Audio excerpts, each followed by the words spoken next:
Sejam bem-vindos ao Espectros, o podcast de entrevistas da revista Autismo. Meu nome é Thiago Abreu e sou jornalista. Assim como o espectro de cores é formado por muitos tons, é impossível resumir alguém apenas pelo que faz.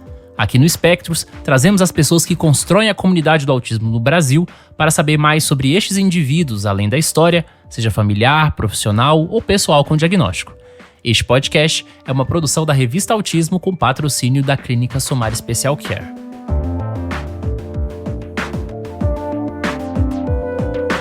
E a nossa convidada do mês de outubro é graduada em Psicologia pela Universidade Paulista e pós-graduada em Terapia Familiar pela PUC de São Paulo. Atua em projetos relacionados ao autismo e deficiências há mais de 30 anos. Depois de ter contato com a temática do autismo nos anos 80, atendeu autistas no contexto clínico, escreveu artigos e livros e participou de projetos voluntários no setor público. Com essas credenciais, Paula Ayub é a nossa entrevistada do mês no Espectros. Paula, muito obrigado por ter topado o nosso convite para falar aqui sobre várias questões relacionadas à sua trajetória profissional e pessoal. Falei aqui um pouco sobre o seu currículo, mas do ponto de vista pessoal, quem é a Paula Ayub? Oi, Thiago, muito obrigada. Fico muito feliz de estar aqui com vocês em mais um canal da revista Autismo, né? Tão importante para a gente, para a comunidade, para tantas pessoas nesse Brasil. Quem é a Paula? A Paula é uma pessoa que começou a trabalhar com autismo quando o autismo não se chamava autismo. Eram as psicoses infantis. Então, a gente está falando do início da década de 80 do século passado. E de lá para cá, eu nunca saí do estudo, né, desse espectro, vi muitas transformações, passei por muitas questões da ausência total de inclusão e para aquilo que a gente vive hoje, né, onde a gente está tentando garantir que o lugar de autista é onde ele quiser, é em todo lugar, né? Então, fico muito honrada de fazer parte dessa história. Eu sou psicóloga, formada pós-graduada em terapia familiar sistêmica, que foi onde eu consegui recursos para ter essa escuta bem apurada para o meu trabalho com famílias atípicas e os autistas. E, enfim, tem uma jornada aí em vários pontos, vários lugares, escrevo, enfim. Você falou de uma trajetória de vários lugares, mas você sempre foi de São Paulo ou você é natural de outro lugar? Eu sou natural do interior de São Paulo, uma cidade chamada Agudos. As pessoas mais velhas dizem que, da cerveja Brahma, porque a água de lá é maravilhosa e tem ainda, né, uma empresa da Brahma, então a cerveja era muito bem vista quando vinha no rótulo que era de Agudos, em função da água. Então, eu nasci em Agudos, eu com 17 anos fui morar nos Estados Unidos. Como eu já tinha feito high school, eu pude escolher disciplinas que eu pudesse me divertir, pudesse conhecer outras coisas e tudo mais, e não precisava me preocupar com nota, porque eu já estava formada, eu não precisava daquela nota. Então eu fiquei um ano, eu estudei dentro do high school, psicologia do desenvolvimento, tinham outras coisas, essa foi a que mais me marcou mesmo, foi um ano muito incrível. Então foram várias coisas que eu fiz dedicada ao desenvolvimento e à criança. E ali, quando eu volto para o Brasil, eu volto já decidida para ir para a área da saúde, né? Voltei com 18 para 19 anos e já vim morar em São Paulo. Aí comecei a trabalhar. Em seguida, iniciei a faculdade de psicologia. Já no segundo ano da faculdade, eu comecei estágio numa clínica para autistas, de um psiquiatra da época muito famoso, um dos poucos que trabalhava já com autismo. Tá? Enfim, esse é o início da minha trajetória. Eu tenho duas perguntas. A primeira é, antes desse intercâmbio, você já pensava em fazer psicologia ou você realmente se encontrou ali?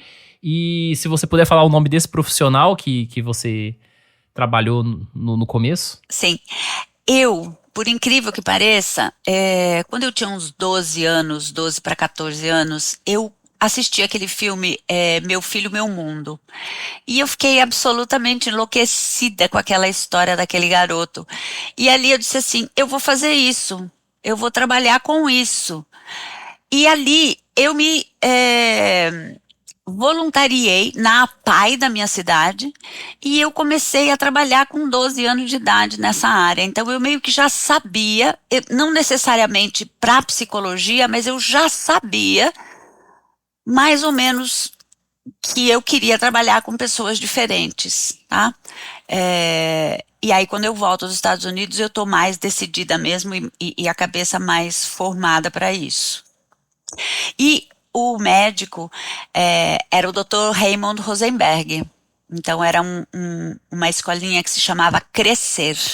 Ah, muito interessante. Muitos aqui, principalmente o pessoal da AMA de São Paulo, né? Já falaram muito do Rosenberg. Então ele é uma figura que já apareceu aqui verbalmente, né? No Espectros. E você falou também sobre o filme Meu Filho, Meu Mundo, que foi uma obra muito marcante também para as famílias dessa época, né? Porque ele foi repetido várias vezes pela Rede Globo e tal. E aí eu queria te perguntar como que o autismo era visto nessa época socialmente. Ou ele não era visto também, né?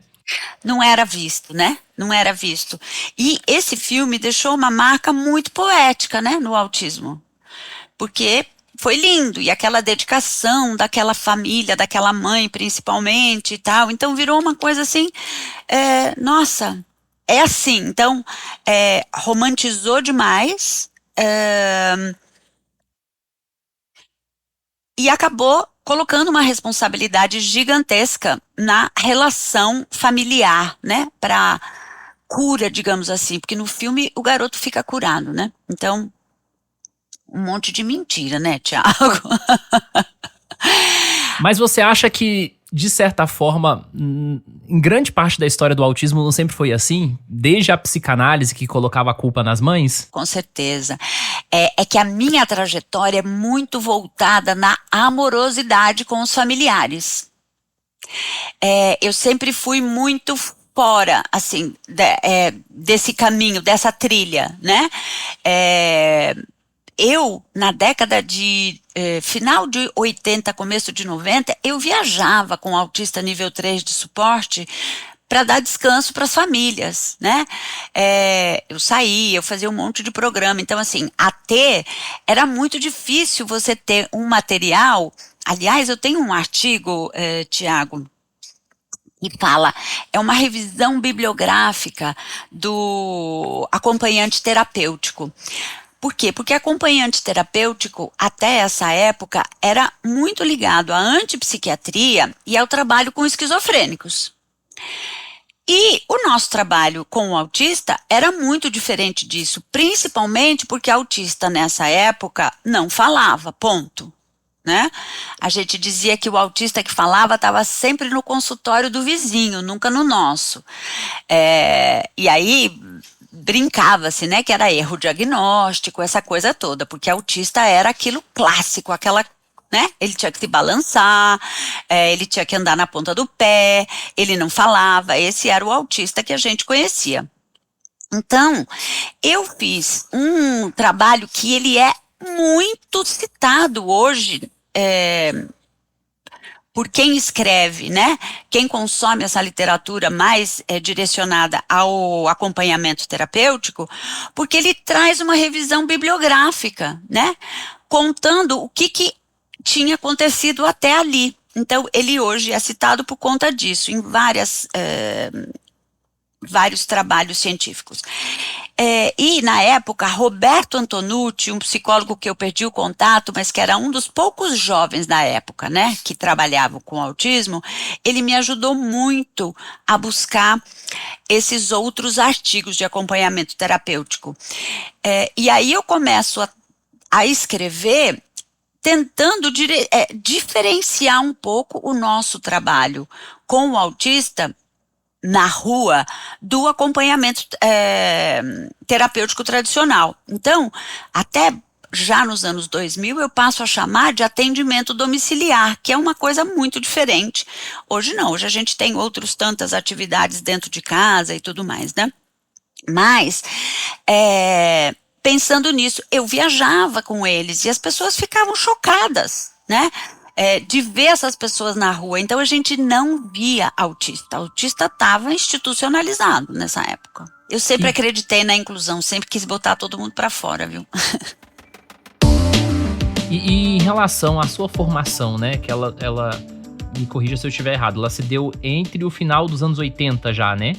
Isso, sim. 89 eu me graduei. Isso, e logo depois você fundou o Centro de Convivência Movimento, né? Isso, em 92 eu fundei o Centro de Convivência Movimento, porque desde o segundo ano de faculdade eu nunca mais trabalhei em outra coisa, só trabalhei primeiro fazendo estágio e depois trabalhando em clínicas mesmo e escolas especiais que trabalhavam com autistas, então eu nunca saí dessa área.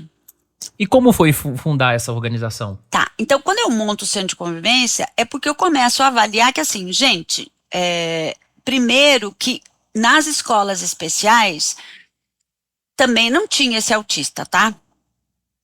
Esse autista que não falava, que muitas vezes se batia, ele tinha um lugar muito reservado. Ele não se misturava com pessoas com outras deficiências, tá? Ele continuava segregado mesmo nas escolas especiais. E aí eu falo, gente, e quando você fazia aquilo, eles tinham um currículo escolar, e eu dizia, a gente precisa trabalhar com outras coisas com essas pessoas, e não um currículo escolar. A gente precisa dar questões mais básicas, né, de autonomia, desenvolver comunicação e tudo mais. As pessoas me achavam meio louca, viu, Tiago? Essa que é a verdade. E aí eu falei, bom, eu vou montar uma casa, o Centro de Convivência é uma casa, e eu vou oferecer para eles possibilidades de autonomia dentro da casa dele, né? O que precisa para tomar banho, vamos lá arrumar sua roupa para tomar banho, o que precisa para almoçar, o que precisa para colocar a mesa, como que faz para ligar e desligar a televisão. Se eu quero escutar música, como é que eu faço? Se eu quero brincar, o que eu tenho que fazer? Então, eu comecei a pensar que a gente precisava oferecer para essas pessoas um aprendizado para serem incluídos inicialmente nas próprias residências, no núcleo familiar, tá? E junto com isso, oferecer um tempo para que essas famílias pudessem sair, descansar, levar um outro filho para o cinema, e fazer uma compra de supermercado, esse tipo de coisa. E aí a gente começou também, bom, mas se a família tiver um casamento, porque eles também não iam, Tiago, naquela época. Aí eu dizia, a gente fica, vou dormir, eles podem dormir aqui. E aí o Centro de Convivência virou também meio que um hotel, entendeu? Quando as famílias tinham alguma necessidade de alguma coisa, eles podiam dormir lá. Eu ouvi de alguns médicos uma coisa do tipo de pais, né, que chegavam para mim com os filhos encaminhados por esses médicos, diziam, olha, ele disse pra gente vir aqui que eles não sabem muito o que você faz, mas que a criança para de se bater e para de bater na gente. Então eles me procuravam por isso. Eu tinha escolas especiais que mandavam os alunos que iam ser expulsos. Eu vivi isso, Tiago. Aluno especial ser expulso de escola especial, tá? Para que a gente trabalhasse para eles não serem mais agressivos e poder voltar para as escolas. Por conta de trabalhar comunicação, autonomia, independência, respeito, sabe? Fazer pertencimento de verdade, né? Era o que a gente trabalhava. E estamos falando de uma organização que surgiu há mais de 30 anos. E claramente nós temos as questões de dificuldades para manter isso. Então, Como é que foi essa jornada? Uma luta, 3 jornadas, né? Eu tinha que trabalhar para me sustentar e tinha que trabalhar para sustentar o centro de convivência, que é o que eu faço até hoje, né? Hoje ele é ele durante algum período ele se sustentou, ele nunca me deu lucro, tá, Thiago? Nunca. Eu nunca vivi do centro de convivência. Mas ele teve períodos grandes até que ele se pagava super bem. E muitos que eu precisei trabalhar para pagar, né? E hoje eu meio que dou uma ajuda, sabe, para ele poder continuar existindo. A gente não é mais aberto ao público, não tem, porque a minha vida mudou demais depois da pandemia. Então, a gente não abre para as novas pessoas, nós temos só os realmente muito antigos que continuam lá. Eu falo que vai morrer todo mundo junto. Então, hoje eu preciso fazer aportes ainda, mas faço com o maior prazer, assim, né? Mas é uma luta. E por quê? Porque eu, quando decidi, eu não abri uma associação, nenhuma ONG, porque eu dizia assim, a gente tem um investimento muito grande e o profissional precisa ser, além de qualificado, bem pago para poder se dedicar a esse trabalho, né? Então eu abri uma empresa com fins lucrativos, né? Que nunca teve. Mas ok. Então eu nunca pude fazer parceria com o governo ou com a prefeitura ou participar de editais, nem nada disso, porque existe essa questão que é só ONG mesmo que faz, né? Então acabou que foi sozinha mesmo. Muitos pais que gostavam do trabalho, que tinham poder aquisitivo, pagavam bolsas para jovens carentes. Nós tivemos muito isso. Nós tivemos, olha, da década do ano de 2000 até 2015, mais ou menos, foram 15 anos muito frutíferos para as pessoas que frequentavam o centro de convivência. Ah, muito interessante. E você falou várias vezes ao longo já desse tempo que a gente está conversando sobre as comparações, né, do autista verbal, do autista mais comprometido, e a gente sabe que teve uma mudança nos critérios diagnósticos do autismo, uma ampliação da noção de autismo mais tarde com a noção do espectro do autismo, mas a curiosidade que eu tenho de perguntar já se tinha uma impressão, ainda nos anos 90, de que o autismo poderia ser um fenômeno mais amplo do que se imaginava até aquele momento, ou não? Isso foi uma coisa posterior? Então, quem começa a levantar essa questão é a Lorna Wing, né? Eu tive o prazer de escutá-la na Escócia, num congresso, que eu, inclusive, levei um trabalho meu para lá, e foi muito bem recebido esse trabalho. E a primeira vez que eu escuto, e ela leva uma autista, e eu me lembro da emoção que eu senti. Isso foi exatamente no ano 2000. E ela diz, essa pessoa que vai falar agora com vocês, ela é autista. E vem aquela menina, uma jovem, conversar com a gente, e foi a primeira vez que eu escutei um autista falar, tá? Eu fiquei muito tocada. E ela traz essa consciência pra gente de que o espectro era muito maior do que a gente podia imaginar, né? E eu adoro falar da Lorna Wing, ela para mim foi um marco, assim, porque ela fala desse tripé, né? Da comunicação, da simbolização e da vida imaginativa e da socialização. E com esse tripé, ela começa a movimentar e diz que a pessoa pode ser muito diferente, nos níveis de necessidade desse tripé.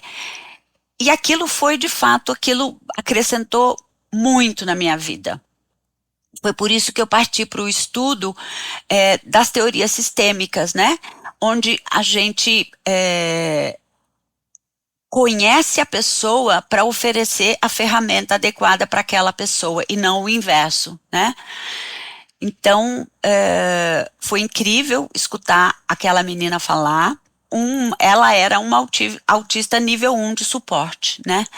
E, então, foi a partir dos anos 2000 que a gente começa a entender, pelo menos, para mim ficou muito claro,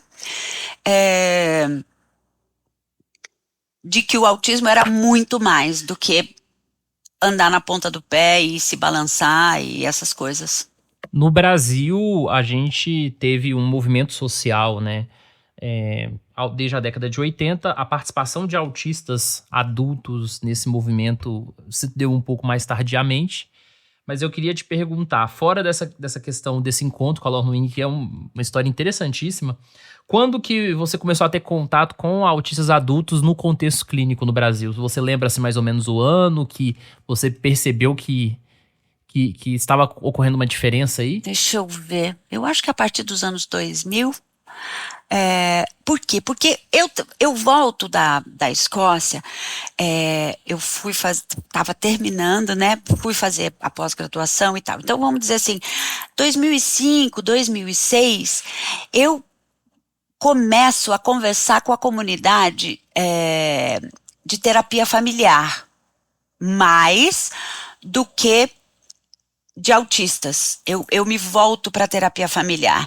E a gente começa a conversar sobre olhar para essas famílias de uma outra forma. Então, a gente começa a ver o adulto mesmo. Eu estou querendo aqui os adolescentes. Eu acho que a partir de 2015, 2000, eu acho que é assim, por aí. Porque eu acho que a gente pode até fazer na linha do tempo um declínio um pouco do centro de convivência, porque eu começo a olhar mais para o adulto e para o autista falante, tá? E começo a ir mais para as escolas, buscar ferramentas para ensino médio, para receber esses jovens e início das universidades. E por que declínio do centro de convivência? Porque é o que o Francisco Assunção falava, né? Mãe de gêmeos sempre deixa um com fome. Você começa a se apaixonar por uma coisa aqui e você deixa de iluminar um pouquinho mais a outra, né? Então talvez essa tenha sido uma falha minha nesse sentido, né? Não que eu tenha virado as costas para o centro de convivência, mas eu começo a olhar para um outro lado do espectro, sabe? E que não cabia no centro de convivência. E sobre essa questão de não caber, inclusive, eu queria até te perguntar quais são as diferenças de demandas, né, que te impressionaram aí quando você começou a ter contato com essa discussão do autismo na vida adulta, né, de hoje, que a gente fala do nível 1 de suporte e etc. Olha, tem gente que... É engraçado porque eu recebo vários elogios no sentido assim, tem gente que me chama de encantadora de autistas, tem gente que diz assim, nossa, Paula, eu me sinto tão bem conversando com você, parece que você entende a gente. É uma conversa, são elogios muito diferentes assim, né? É diferente de ser uma coisa mais profissional. E eu digo assim, eu aprendi a falar e a ouvir autista com autista que não era oralizado.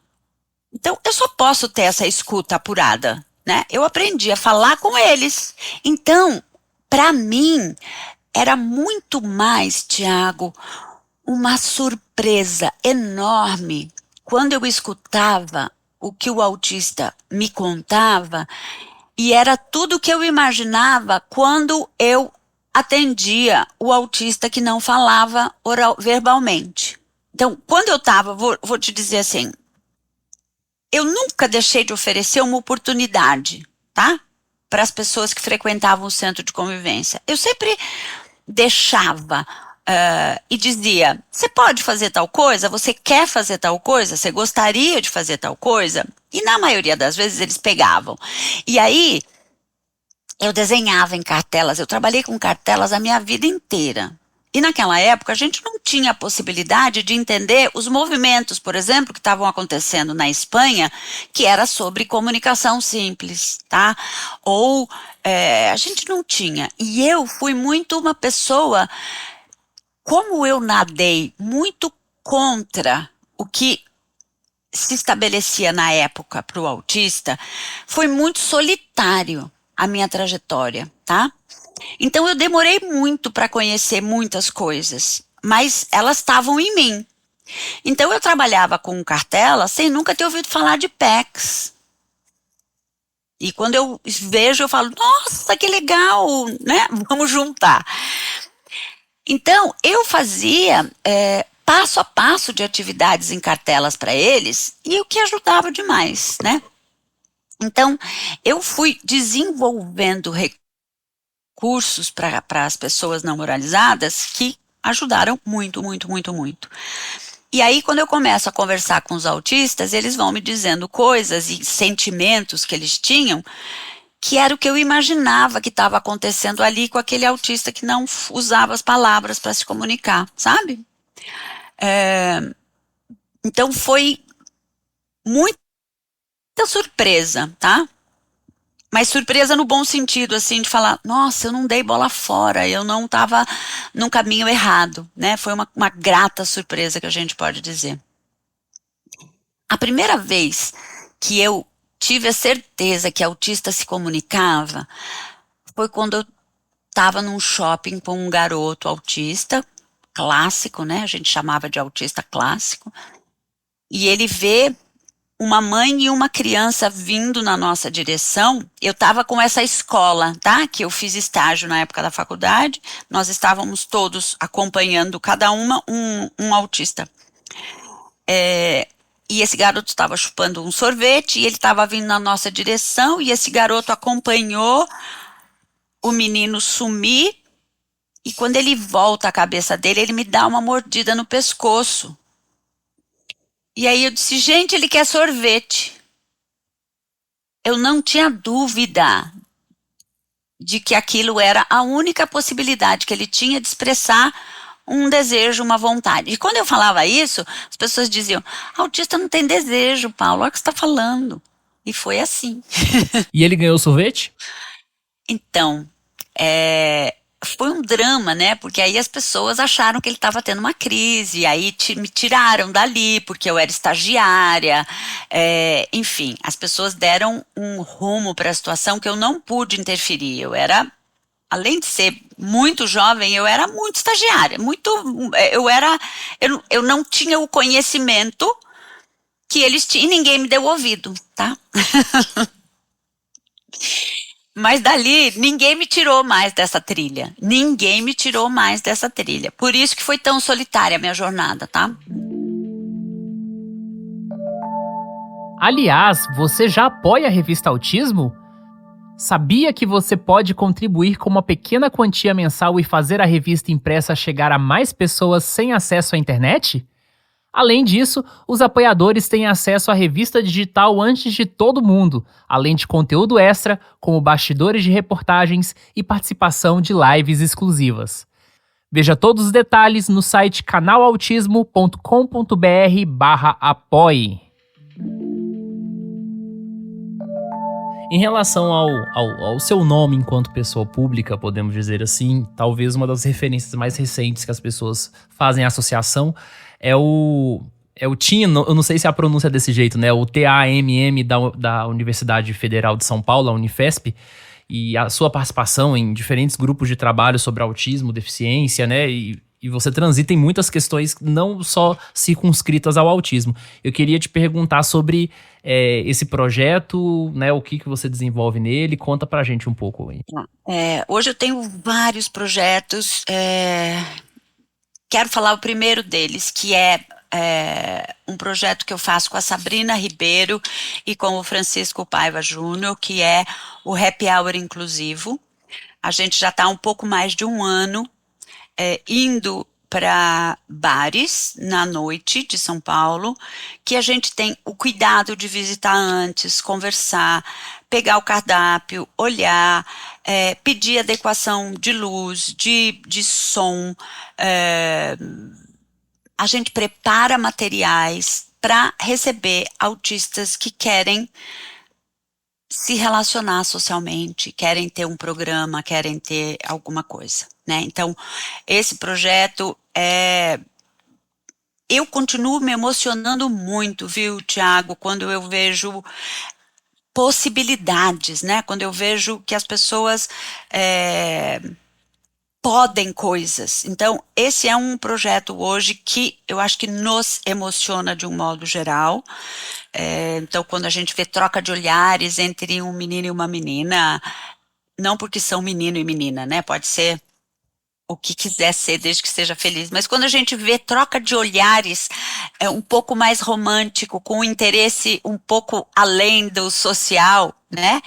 É, é muito incrível, né? Você vê que as pessoas têm possibilidades. Então, esse é um trabalho muito bacana que a gente faz uma vez por mês e que eu adoraria chamar as pessoas para que elas não ficassem tão tímidas e pudessem frequentar mais o happy hour inclusivo, porque eu acho que vale muito a pena, tá?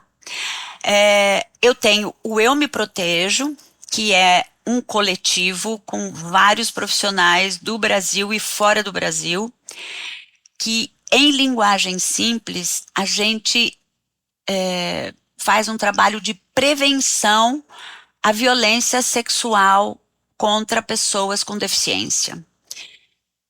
Ele se mostrou tão bom, que ele virou também uma bandeira de luta contra a violência sexual de crianças, tá?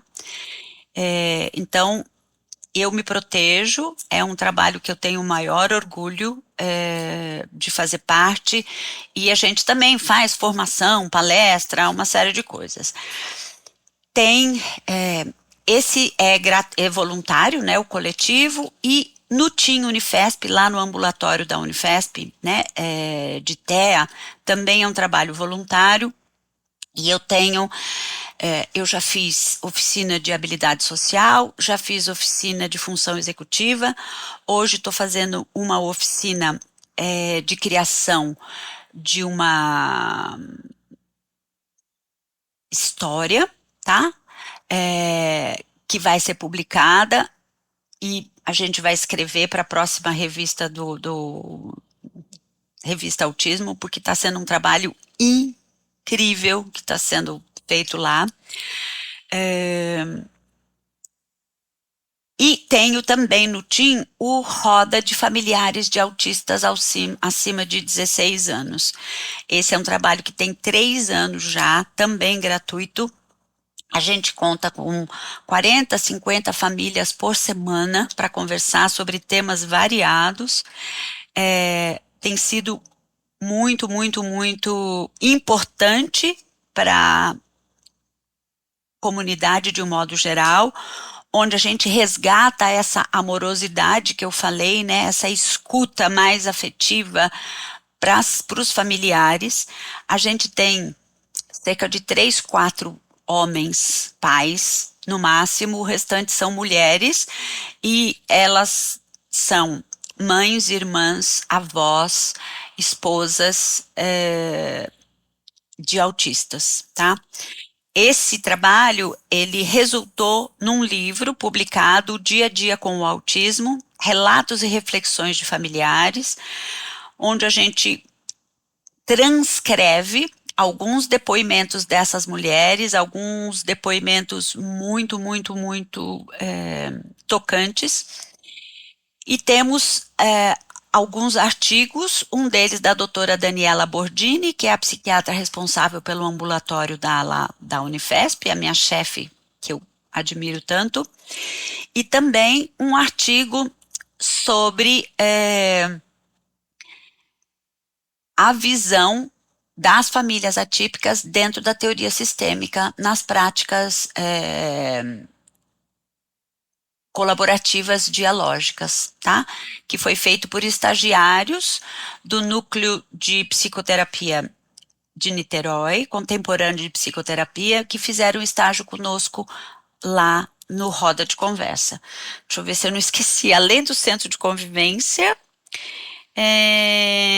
tem o Socializando, junto com o Instituto NOUS, que é um trabalho de habilidades sociais para jovens também, autistas, que funciona aos sábados, quinzenalmente.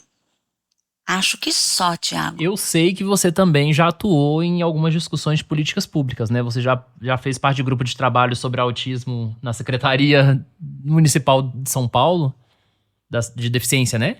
Sim. Isso eu não largo, assim. Eu acho que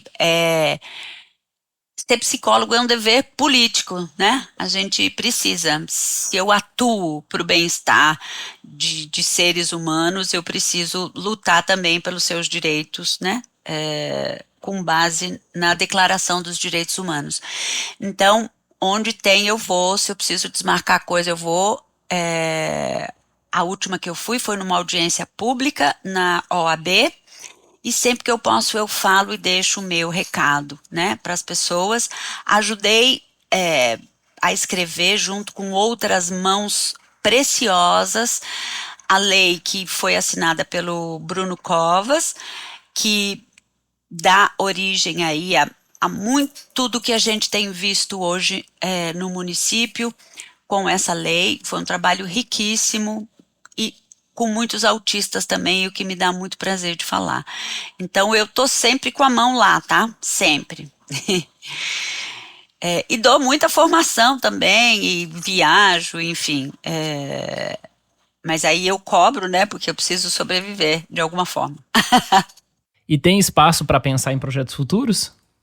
Sempre, Thiago, sempre. Eu sou uma pessoa que, assim, o que dá para a gente poder oferecer de positivo, de bom, de diferente, trazer de novidade. Eu tenho uma bênção de fazer parte desse núcleo lá na Unifesp, onde eu trabalho com profissionais de ponta, que estão sempre estudando, sempre sabendo o que está sendo lançado. Então, assim, esse aprendizado é maravilhoso, né? Para a gente não parar no tempo e saber que sempre a gente pode fazer mais e mais e mais e mais, né? Ah, muito legal. Aqui no Espectros a gente costuma falar muito sobre autismo porque o autismo ele acaba tendo um papel muito central, independentemente se a pessoa é um familiar, se a pessoa é autista, se a pessoa só trabalha, né, profissionalmente com a temática do autismo. Mas uma coisa que eu gosto de perguntar para as pessoas é o que elas gostam de fazer nas horas vagas, e aí eu te pergunto, né, fora dessas questões do autismo, tem mais alguma coisa que você gosta de fazer fora do seu tempo profissional? Eu ultimamente tenho gostado muito de cuidar do meu futuro, né, do meu corpo, assim. Então é uma coisa que eu nunca fiz. Tenho praticado exercício físico, tenho caminhado muito. Gosto de planejar viagens para lugares inóspitos. Então, ano passado fui passar o Natal em Ushuaia, né? Que é o fim do mundo. Foi maravilhoso. Esse ano eu vou passar o Natal no deserto do Atacama e vou para o Salar de Uyunis também. Então, isso acaba sendo. Quero chegar a ver a aurora boreal. Todo julho, já é o terceiro ano, eu vou fazer avistamento de baleias. Então, planejar essas atividades assim, né, mais exóticas, tem sido o meu passatempo predileto, assim, ficar imaginando e olhando, conhecer esses lugares e tal. Então, cuidar do meu corpo e cuidar da minha mente. Cuidar da minha mente é buscar esses lugares. Poxa, então você tem um roteiro já bem estruturado. E você pratica algum tipo de forma artística, por exemplo, tocar um instrumento, pintar alguma coisa, algum contato assim específico de arte? Porque escrever você escreve, né? Não, nenhum outro. Eu, quando era criança, até os 12 anos, eu pintava. Então, eu tenho na minha casa alguns quadros que as pessoas não acreditam que são meus, né? Eu pintava. Mas não faço mais. Durante a pandemia, eu fiz muita colagem. Eu gostava de fazer colagem, mas também parei de fazer. E hoje, só escrever mesmo. E eu me sinto muito bem escrevendo para a revista Autismo, porque a gente pode falar de um outro lugar que não apenas quando a gente escreve artigo científico, sabe? Que você precisa ali de várias... são regras muito rígidas ali, né? E a gente pouco pode falar da emoção. Então, eu me sinto muito bem, né, escrevendo na coluna, porque eu posso falar dessa emoção que vem, como a gente vê nesses projetos que a gente faz e como eu estou vivendo agora, tanto no Happy Hour Inclusivo, quanto nessa oficina de criação de história lá no TIM, porque tem sido incrível mesmo, assim. A oficina tem sido uma coisa completamente fora da caixa. Então, para mim é incrível. E a propósito, sobre essa criação da história, só para poder entender bem, a ideia é ter uma história única, tipo um romance, ou é uma coisa mais pequena, como contos específicos? Foi muito difícil, assim, né? Como é que a gente vai fazer isso com vários autistas e qual é a proposta? E eu sou muito dessas, assim, a transparência é o elemento básico. A gente vai contar tudo o que está acontecendo, inclusive as nossas dúvidas. E eles foram compondo. Então, em princípio, era para ser um livro, virou uma revista, e agora pode ser que seja um livro de novo, com como se fossem crônicas, sabe? A gente já está com 12 prontas, a gente está passando a revisão num tempo recorde, assim, se envolveram muito na escrita, os desenhos todos feitos por eles, e agora eles estão compondo músicas para colocar, né? Que cada conto, se a gente conseguir, vai ter um QR Code que a pessoa vai poder botar lá e escutar uma música. Então,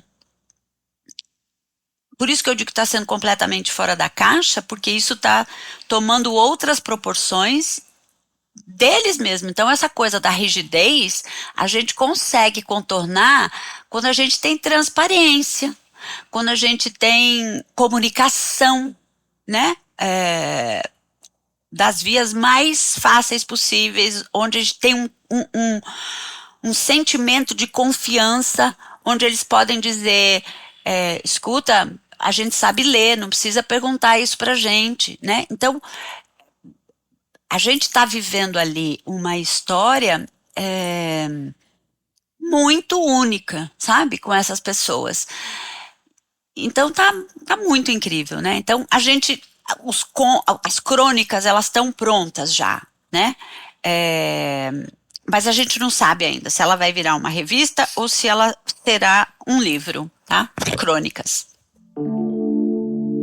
E os episódios do Espectro são sempre encerrados com o nosso quadro Bate-Bola, em que eu falo um tema ou alguma questão específica e a nossa entrevistada, no caso, vai falar algo que corresponda a isso. Então vamos lá. Uma palavra que te resume. Inesperado. Último livro lido. Ai, o pior é que eu não consigo nem guardar o nome dos livros, sabia? Eu vou colocar o dia a dia com o autismo, relatos e reflexões de familiares. Eu não guardo o nome, Tiago, desculpa. Uma viagem marcante. A última, sempre a última, Ushuaia. Um defeito. Nossa, inesperado, né? Sou inesperada. Então pode ser um grande defeito também. Um sonho. Ver as lights, a aurora boreal. Uma pessoa que você gostaria de conhecer. Pode ser tanto uma pessoa que está viva quanto uma figura histórica. Quem eu gostaria de conhecer? Eu acho que eu gostaria de conversar com o Kanner, porque eu tenho lido algumas coisas dele que eu acho que ele foi muito mal interpretado. E eu acho que eu gostaria de conversar com ele. Um conselho que você daria à sua versão mais jovem. Não tenha medo, esse caminho vai dar certo. Um artista ou uma banda que você gosta. Eu gosto muito do Coldplay. Muito, muito. E um nome que você detesta. Tiago, eu não posso falar, me perdoe. Tranquilo. E um filme que você gosta. Um filme que eu gosto... As Gêmeas. É um filme com Como é que ele chama que ele tá vendo? Eu não sei nome, Thiago. Eu não guardo nome. Ele faz 2 papéis, ele faz o papel dele e da irmã gêmea dele. Não vou lembrar. É uma comédia muito interessante, muito engraçada. Não vou lembrar o nome. Enfim, é esse. Mas tem muitos outros filmes que eu adoro, amo de paixão. É o que me veio agora à mente. Prato favorito? Isso muda sempre, Thiago. Mas eu acho que é estrogonofe de filé mignon. Uma bebida? Também muda muito. Ultimamente tem sido Blood Mary. E uma comida que você detesta, isso também muda? Muda, porque eu vou deixando de eu como muito aquilo que eu gosto e aí começa a me dar bode, aí eu detesto aquilo que eu adorava, entendeu?